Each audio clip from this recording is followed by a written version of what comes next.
अनामिका ने मुस्कुराते हुए बेडरूम का दरवाजा खोला था, लेकिन दरवाजे के खुलते ही जो उसके सामने था उसे देखकर उसकी मुस्कुराहट गायब हो गई थी। उसे ऐसा लगा जैसे उसके पैरों तले जमीन खिसक गई हो। उसकी आंखों के सामने उसका प्यार, उसका होने वाला पति किसी लड़की की बाहों में बाहें डालकर सो रहा था। उन दोनों के शरीर पर नाम मात्र के लिए भी कपड़ा नहीं था। शर्म से उसकी नजरें बस झुकने ही वाली थी कि उसने देखा कि वह लड़की कोई और नहीं बल्कि उसकी सौतेली बहन थी, अपराजिता, जो उससे बस 1 साल छोटी है। उस कमरे की और उन दोनों की हालत देखकर कोई भी समझ सकता था कि वह दोनों किस हद तक आगे बढ़ चुके हैं। उनके कपड़े बेड के इधर उधर पड़े थे और एक अजीब सी गंध उस जगह फैली हुई थी। अनामिका की सांसें भारी होने लगी, उसकी आंखें फैल गई। उसने जल्दी से अपने हाथों से अपना मुंह बंद किया और कमरे से वह घर भागी। अनामिका बिना एक पल भी वहां रुके सीधा उस विला से बाहर निकल आई थी। बाहर आते ही वह एक बेंच पर धम से जा बैठी। उसकी आंखों के सामने जो मंजर घूम रहा था, वह जो उसने कुछ देर पहले देखा था। अनामिका की आंखों से आंसू बहने लगे। अभी जो कुछ भी उसने देखा था उसे विश्वास नहीं हो रहा था। उसका प्यार उसकी अपनी बहन के साथ एक बिस्तर पर था। यह बात उसके दिल में किसी कांटे की तरह चुभ रही थी। क्यों निशांत, क्यों किया ऐसा तुमने? अनामिका की आंखों से आंसू रुकने का नाम नहीं ले रहे थे। रोते रोते उसके गले की नसें तक फूल आई थी। उसकी आंखें पहले से ही रोने की वजह से सूजी हुई थी और अब तो वह वापस से लाल पड़ गई थी। निशांत और अपराजिता को उस हाल में देखने के बाद तो वह खुद के साथ हुए इस हादसे को भी भूल गई थी, लेकिन घर लौटने के ख्याल ने उसके ताजा जख्म को बुरी तरह उभार दिया। आज उसकी जिंदगी का कितना मनहूस दिन है। कल उसके साथ उस शख्स ने जो किया उसकी भरपाई जिंदगी भर नहीं हो सकेगी, लेकिन आज उसने अपना प्यार भी खो दिया। उसका भरोसा इस तरह टूटेगा कि उसने सपने में भी नहीं सोचा था। अनामिका काफी देर बाद अचानक चुप हो गई। उसकी आंखें अचानक ऐसे सूख गई जैसे वह आंसू उसके थे ही नहीं। उसके चेहरे पर निराशा और बेबसी साफ दिख रही थी। अंदर का गहरा जख्म आंखों में उतर आया था। वह अपनी जगह से उठी और चल पड़ी। वह कहाँ जाने वाली थी, क्या करने वाली थी, उसे कुछ नहीं पता था। वह बस चल रही थी। एक एक पल, एक एक सांस मुझे उसकी बुझी लग रही थी। कभी रात की बातें उसकी आंखों के सामने घूम रही थी तो कभी दिन में देखा वह बेडरूम उसे नजर आ रहा था। उसका दिल कर रहा था कि वह जाकर निशांत से पूछे कि उसने ऐसा क्यों किया, लेकिन उसमें अब उसका सामना करने की हिम्मत नहीं हो रही थी। अनामिका ने जो भी देखा उसके लिए वह निशांत से नफरत करना चाहती थी। चलते चलते कब वह इतनी दूर आ गई उसे पता भी नहीं चला। वह अब अपने घर भी नहीं जाना चाहती थी। अनामिका को अपनी जिंदगी बस अंधेरों से भरी दिख रही थी। अपने छल छला आए आंखों को पोंछ कर जब उसने सामने देखा तो वह बस स्टैंड पर खड़ी थी। वह काफी देर तक उस स्टैंड पर ही बैठी रही। सुबह का सूरज अब तक दोपहर की धूप में बदल चुका था। उसके सामने की रोड एक पल के लिए भी खाली नहीं हुई थी। तेज रफ्तार गाड़ियां उसके सामने से साए साए की आवाज से निकल ली जा रही थी, लेकिन अनामिका को तो जैसे ना कुछ सुनाई दे रहा था ना दिखाई दे रहा था। हेलो मैडम, क्या वापस एयरपोर्ट जाना है आपको? सामने अचानक एक टैक्सी आकर खड़ी हुई थी। अनामिका ने नजर उठाकर देखा, वही टैक्सी वाला था जो सुबह उसे एयरपोर्ट से लेकर आया था। आप आना चाहें तो आ जाइए, मैं आपको छोड़ दूंगा जहां आप कहेंगी, उस टैक्सी ड्राइवर ने फिर कहा। अनामिका स्वभाव से उसे देखे जा रही थी। उसकी बात अनामिका को सुनाई तो पड़ी, लेकिन उसे क्या कहना चाहिए, क्या करना चाहिए, यह सब समझ नहीं आ रहा था। मैडम आना है तो आ जाइए, वरना मुझे आगे भी सवारी उठानी है।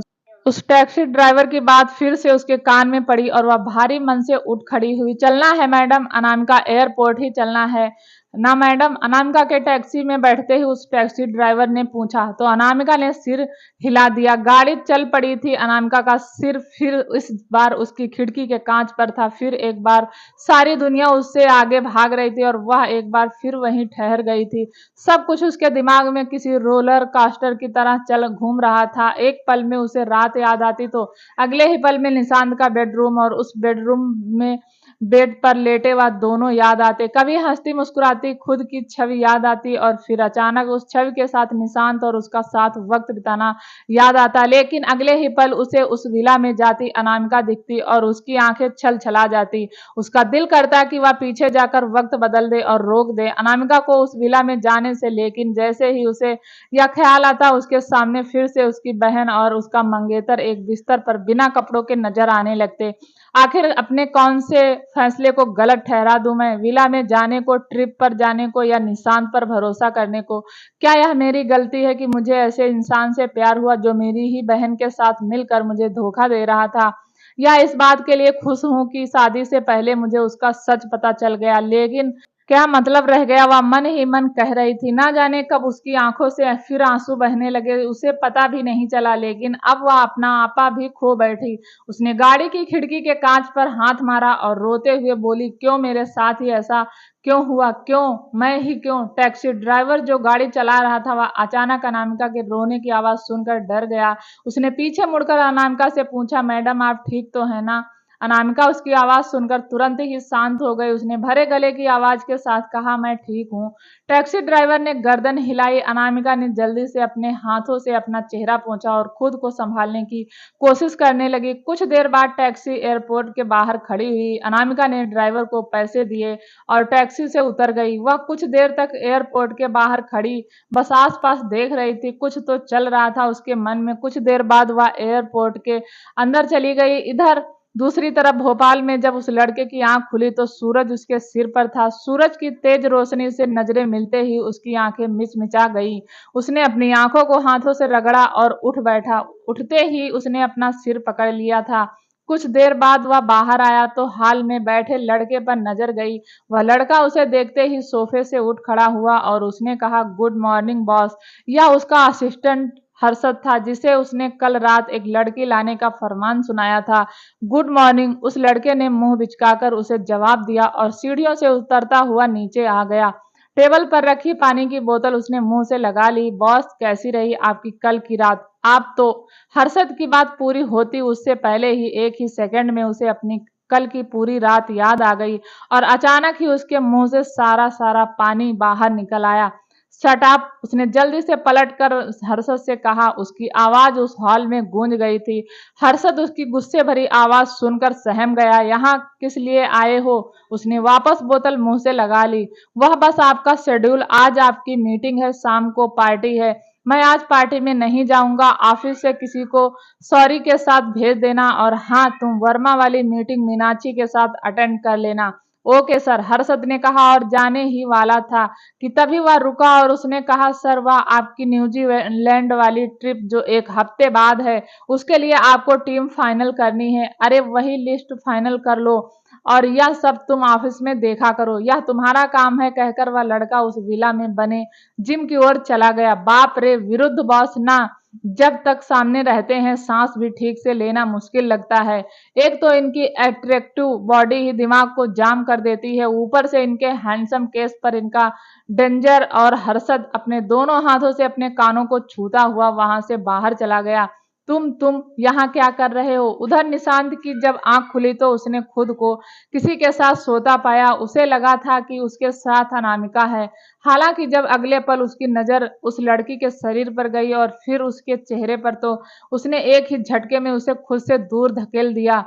वह भी सरपट उठ बैठा और अपना सिर पकड़ लिया। ओह, मेरा सिर इस दर्द से फट जाएगा। बेबी क्या हुआ? अपराजिता जल्दी से उठी और उसने उसके सिर को छुआ, लेकिन निशांत ने एक झटके से उसका हाथ दूर झिटक दिया और अचानक उसकी नजर अपराजिता के शरीर पर गई, जिस पर एक भी कपड़ा नहीं था। निशांत का दिमाग ही घूम गया। यह तुम यहाँ क्या हुआ? उसके मुंह से तो जैसे शब्द ही नहीं निकल रहे थे, उसकी जबान तक लड़खड़ा रही थी। उसने कहा, जरा अपने नजरें अपने लिबास पर भी करो निशांत, क्या गलत है? और फिर तुम खुद को देखो, एक बार सब समझ आ जाएगा क्या हुआ है यहाँ। अपराजिता के कहते ही उसका ध्यान खुद पर आ गया तो उसकी आंखें हैरानी से फटी रह गई हैं।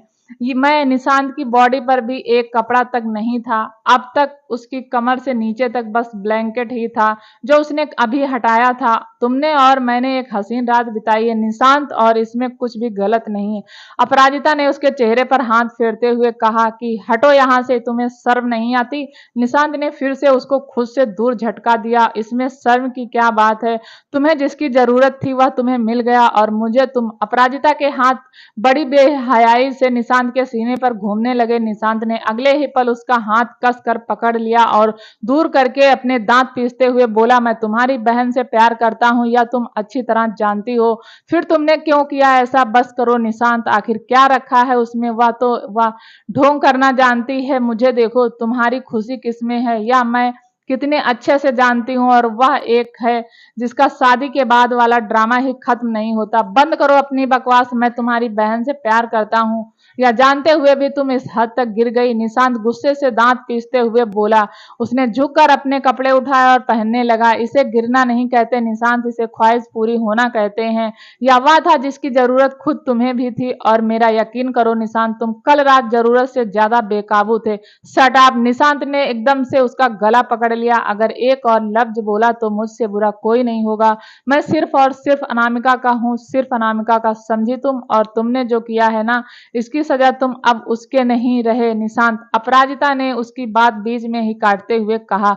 कल की रात के बाद तुम उसके नहीं रहे, अब तुम मेरे हो। जरा बताओ कैसे बताओगे उसे कि मैं तुम्हारे विला में, तुम्हारे बेडरूम में तुम्हारे साथ रात भर क्या कर रही थी? वैसे मैंने सोचा है जब वह वापस आएगी तो मैं खुद ही उसे सब कुछ बता दूंगी। आखिर यह सब जानना उसका हक है, ताकि वह हमारे रास्ते से हट जाए। सोचो निशांत, उस पर क्या गुजरेगी जब उसे पता चलेगा कि तुम अब उसके लायक नहीं रहे, तुमने उसे धोखा दिया है। बस करो! निशांत ने उसका गला लगभग दबा ही दिया था।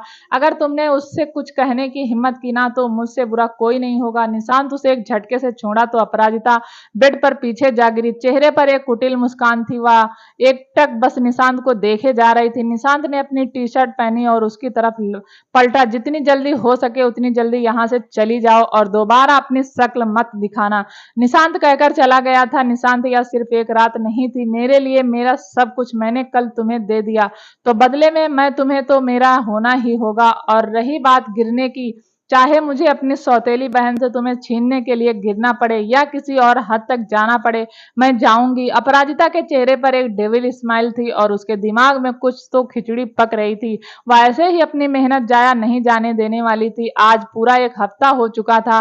अनामिका ने पिछले 7 दिनों से अपने होटल के कमरे से बाहर पैर नहीं रखा था। इन 7 दिनों में उसने अपनी हालत बस से बदतर कर ली थी। उसके रूम में जहां तहां खाने की प्लेटें और कपड़े पड़े थे। खिड़कियों के पर्दे वह खोलती ही नहीं थी। कमरे में बस अंधेरा कर लिया था उसने, और ऐसा ही अंधेरा उसे अब अपनी जिंदगी में नजर आने लगा था। उसे खुद के साथ हुए उस हादसे का गम इतना नहीं था जितना निशांत के दिए गए धोखे का था। बेड पर पड़ी वह कब रोने लगती, कब चुप हो जाती, कब गहरी सोच में चली जाती, उसे कुछ होश ही नहीं था। हर वक्त उसके दिलो दिमाग में निशांत के साथ बिताए वह सारे लम्हे घूमते। इस एक हफ्ते में वह सिर्फ दुख ही नहीं बल्कि उसने रोक कर खुद के भीतर की वह तकलीफ भी आंसुओं के साथ बहा दी थी। वह हर दिन खुद को थोड़ा थोड़ा संभाल रही थी। हर दिन एक नई अनामिका उसमें जन्म ले रही थी। दरवाजे की घंटी बजी। अनामिका ने दरवाजा खोला तो सामने होटल स्टाफ था और उनके साथ उनका मैनेजर भी था। हेलो मैडम, मैनेजर ने बड़ी तहजीब से अनामिका को कहा। अनामिका मुस्कुराई। मैडम, माफी चाहते हैं आपको तकलीफ दी, लेकिन आप पिछले 1 हफ्ते से अपने कमरे से बाहर नहीं आई हैं। क्या आप ठीक हैं? जी मैं बिल्कुल ठीक हूँ, अनामिका ने मुस्कुराकर कहा। मैडम, पिछले 1 हफ्ते से आपने क्लीनिंग नहीं करने दी है, आप हमें सॉरी, लेकिन अब आप कर सकते हैं, अनामिका ने मुस्कुराकर कहा और कमरे में चली गई। अगले ही मिनट अपने बैग समेत बाहर आई और उसने उस मैनेजर को मुस्कुराकर देखा और आगे बढ़ गई। उसके पीछे वह मैनेजर और वह होटल स्टाफ उसे देखता ही रह गया। अनामिका होटल छोड़ चुकी थी। निशांत के विला से आने के बाद वह अपना शहर छोड़ चुकी थी और आज वह अपना देश भी छोड़ रही थी। और टैक्सी में बैठी आज खिड़की से बाहर सब कुछ छूटता हुआ देख रही थी। दुख आज भी कम नहीं था उसे, लेकिन आज उसकी आंखें नम नहीं थी। कुछ मिनटों के सफर के बाद वह एयरपोर्ट पर खड़ी थी। उसने अपना फोन निकाला और एक मैसेज टाइप किया। निशांत, मैं अनामिका, मैं तुमसे कुछ कहना चाहती हूँ। निशांत, मैं तुमसे शादी नहीं करना चाहती। मैं तुमसे अपने सारे रिश्ते खत्म कर रही हूँ। मैं उम्मीद करती हूँ तुम मेरे फैसले का सम्मान करोगे और मुझसे मिलने की कभी कोशिश नहीं करोगे। मेरे फैसले की जिम्मेदार सिर्फ मैं हूँ, इसलिए मेरी फैमिली से तुम कुछ नहीं कहोगे। मैं हमेशा के लिए यहाँ से जा रही हूँ, अलविदा। अनामिका ने फोन अपनी जेब में रखा और एयरपोर्ट के अंदर चल दी। हर्षद, रुद्र सर कहाँ रह गए?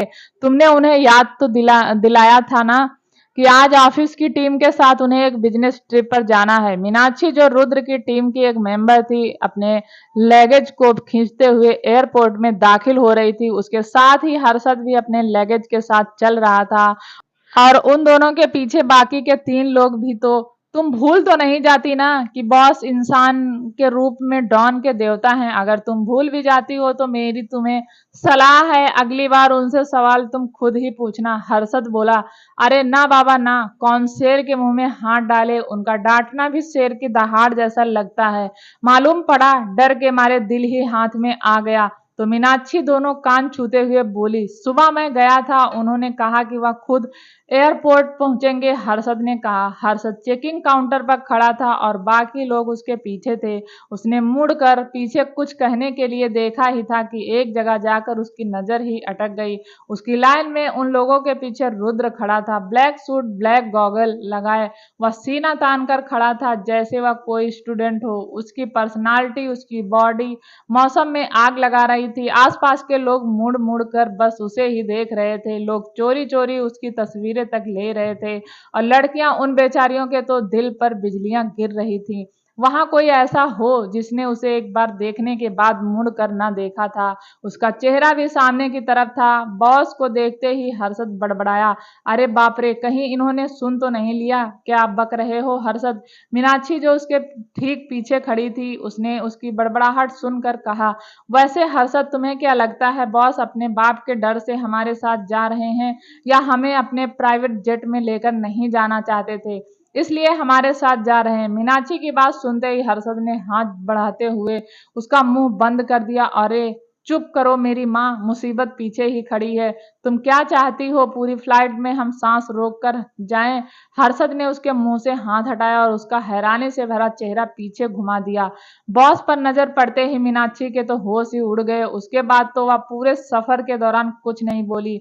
वहीं दूसरी तरफ शाम ढल चुकी थी। अनामिका ने एयरपोर्ट से कदम बाहर रखते ही एक गहरी सांस ली और अंदर उमड़ आए दुख को आंखों में उतरने देने से पहले ही अंदर समेट लिया। क्या जागृत को बता दूं कि मैं न्यूजीलैंड आ गई हूं?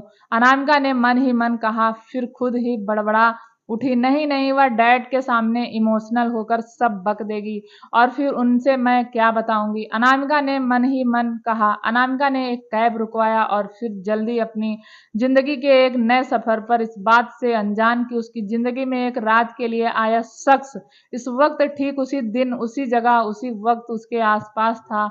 इधर निशांत के पापा ने कहा, तुम देख क्यों नहीं रहे कंपनी में क्या चल रहा है? मैं पिछले कुछ दिनों से देख रहा हूँ तुम्हारा काम पर फोकस नहीं है। क्या चल रहा है तुम्हारा? निशांत के डैड जयराज अवस्थी निशांत के साथ एक मीटिंग से बाहर आते ही उस पर बरस पड़े। नहीं कुछ नहीं डैड, वह बस मैं और यह अनामिका का कॉल आया क्या अभी तक? वह कहीं भूल तो नहीं गई कि तुम दोनों की बहुत जल्द शादी होने वाली है? पिछले कुछ दिनों से एक बार भी उसने तुम्हें कॉल किया? डैड मैं आज खुद कॉल कर लूंगा, निशांत ने कहा। ठीक है कहकर निशांत के डैड जाने लगे। निशांत ने उन्हें जाते देख अपना फोन निकाला तो उस पर नोटिफिकेशन भी थी। अनामिका का मैसेज देखकर उसके चेहरे पर स्माइल आ गई, लेकिन जैसे ही उसने मैसेज पढ़ा तो उसके हाथ से फोन ही छूटकर नीचे गिर पड़ा। फोन गिरने की आवाज सुनकर निशांत के डैड पलटे और उसे ऐसे हैरान परेशान देखकर जल्दी से उसके पास आ गए। क्या हुआ निशांत, किसका मैसेज है? उन्होंने निशांत से पूछा, लेकिन वह तो कुछ कर ही नहीं पा रहा था। निशांत के डैड ने खुद फोन उठाया और मैसेज पढ़ने लगे। ऐसा कैसे कर सकती है वह? निशांत तब भी वैसे का वैसा ही खड़ा था। कैसे कर सकती है वह? लड़की ही ऐसी है, आखिर अपना रंग दिखा ही दिया। निशांत के डैड मैसेज पढ़ने के बाद बोल पड़े। निशांत उनसे कुछ कह नहीं पा रहा था। तुम्हें ना जाने क्यों उस पर इतना भरोसा था। क्या देखकर तुमने उससे प्यार किया था? उनसे किस चीज में कम है हम, जो तुम्हें वह लड़की पसंद आई थी? अरे एक से एक लड़कियों की लाइन लगा देता मैं, वह लड़की तो थी ही नहीं तुम्हारे लायक। वह बस तुम्हारे साथ टाइम पास कर रही थी। क्या कोई 12 साल किसी के साथ टाइम पास कर सकता है डैड? निशांत ने कहा। उसकी आवाज में भारीपन आ गया था। उसके बाद एक शब्द नहीं बोल पाया और अपने डैड के हाथ से अपना फोन लेकर अनामिका को कॉल मिलाते हुए आगे चला गया। इस लड़की ने शादी से कुछ दिन पहले यह सब करके हमारी इज्जत का कचरा कर दिया। इसके घर वालों को तो मैं बेइज्जत किए बिना छोड़ूंगा नहीं। निशांत के डैड बड़बड़ाते हुए वहां से चले गए। एक तरफ जहां अनामिका ने शादी न करने का मन बना लिया था, वहीं अपराजिता अपने घर चंदेल हाउस में अपनी माँ से अनामिका निशांत के रिश्ते को कैसे तोड़ना है इस बारे में बात कर रही थी। माँ आप कुछ करेंगी? बेटा हम इस तरह जल्दबाजी नहीं कर सकते। माँ आप कितने वक्त से यही डायलॉग मार रही हैं।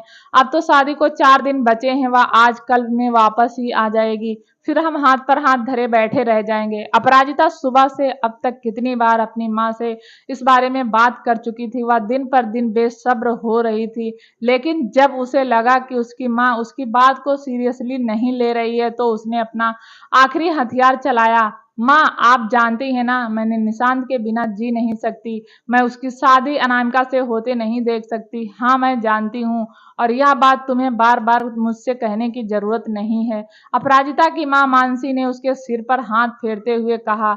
माँ लेकिन आप समझ नहीं रही, अगर कुछ नहीं किया तो देर हो जाएगी, क्योंकि मैंने 1 हफ्ते पहले निशांत के नशे में होने का फायदा उठाकर वह कर लिया जो मुझे नहीं करना चाहिए था। क्या यह तुम कह रही हो? अपराजिता की बात सुनकर तो मानसी के होश ही उड़ गए थे। हाँ माँ मैं पागल हो चुकी थी। मैं निशांत को पाने के लिए कुछ भी कर सकती हूँ, किसी भी हद तक जा सकती हूँ, और मैंने अपनी हद पार कर दी। माँ अपराजिता ने अपनी माँ का हाथ पकड़ लिया। मानसी को तो यकीन ही नहीं हो रहा था उसकी बेटी ऐसा भी कर सकती थी, लेकिन बहुत ही जल्द उसे याद आ गया कि वह उसकी बेटी है, उससे एक कदम आगे तो निकलेगी ही। हमें कुछ सोचना होगा, यही शादी रोकना अब बहुत जरूरी है। तुम निशांत पर उस रात के लिए दबाव बनाओ और उसे एहसास कराओ जो भी हुआ उसमें सिर्फ तुम जिम्मेदार नहीं हो, और अब तुम उसके जिम्मेदारी हो। मानसी आखिर अपने असली रंग में आ ही गई थी। उसकी कूटनीतिक बुद्धि अपना काम कर रही थी। अपराजिता के चेहरे पर जीत की मुस्कान खिल उठी थी। उसने जल्दी से कहा ठीक है माँ, मैं ऐसा ही करूंगी, लेकिन आप प्लीज डैड से बात कर लेना। वह सब कुछ तुम मुझ पर छोड़ दो और जो मैंने कहा है बस वह करो। मानसी अपराजिता को समझाकर कमरे से बाहर चली गई।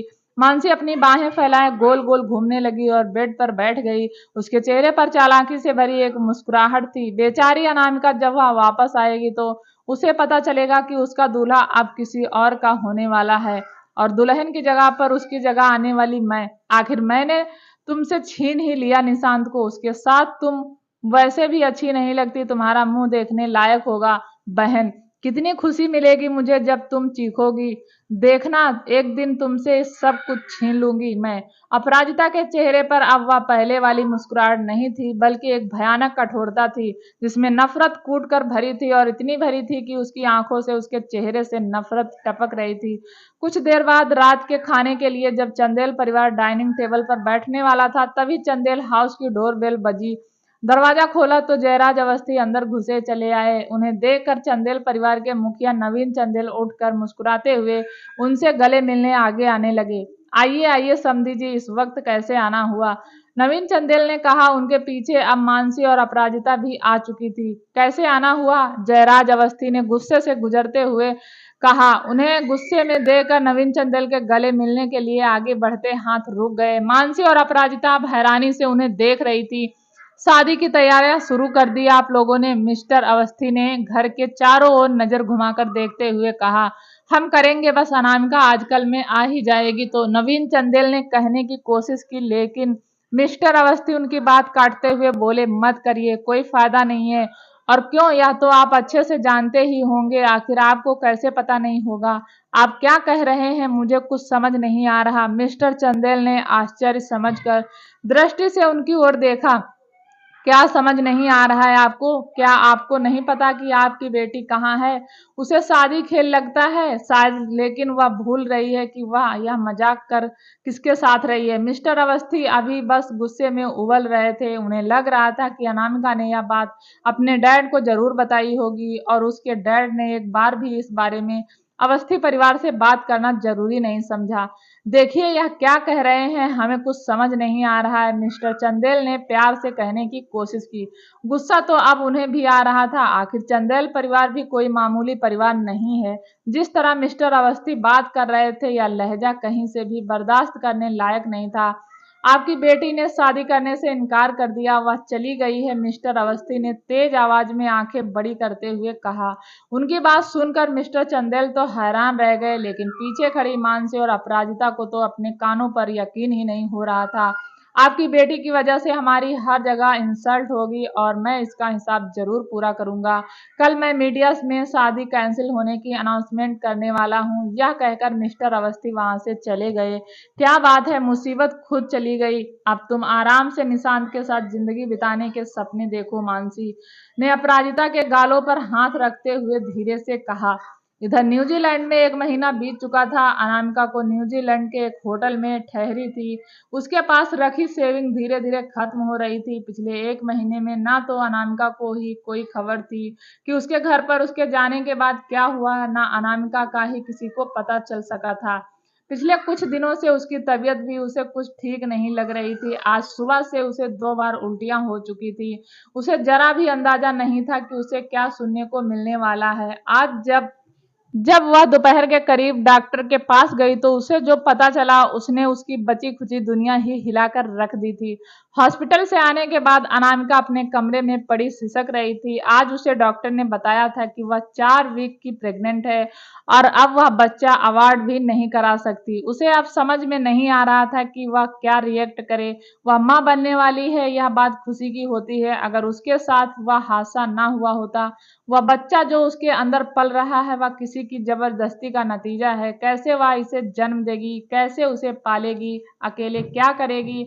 वह उसे खुद में दुनिया की सबसे कमजोर औरत नजर आ रही थी। शाम हो चली थी और अनामिका वैसी ही वैसी पड़ी सिसक रही थी। शाम से रात भी हो आई। अनामिका ने दोपहर में हॉस्पिटल से आने के बाद कुछ भी नहीं खाया था। सारी रात उसने सोचने और रोने में बिता दी थी, लेकिन सुबह उठते ही उसने अपना बैग पैक करके रख लिया। इस वक्त उसकी आंखों में जो खालीपन नाच रहा था उसे कोई नहीं पढ़ सकता था। वह कमरा छोड़कर अचानक कमरे से बाहर चली गई। वह कहाँ जा रही थी, क्या करने वाली थी, यह केवल अनामिका ही जानती थी। आगे की कहानी एपिसोड 3 में जरूर सुने और चैनल को सब्सक्राइब जरूर करें। धन्यवाद और आभार।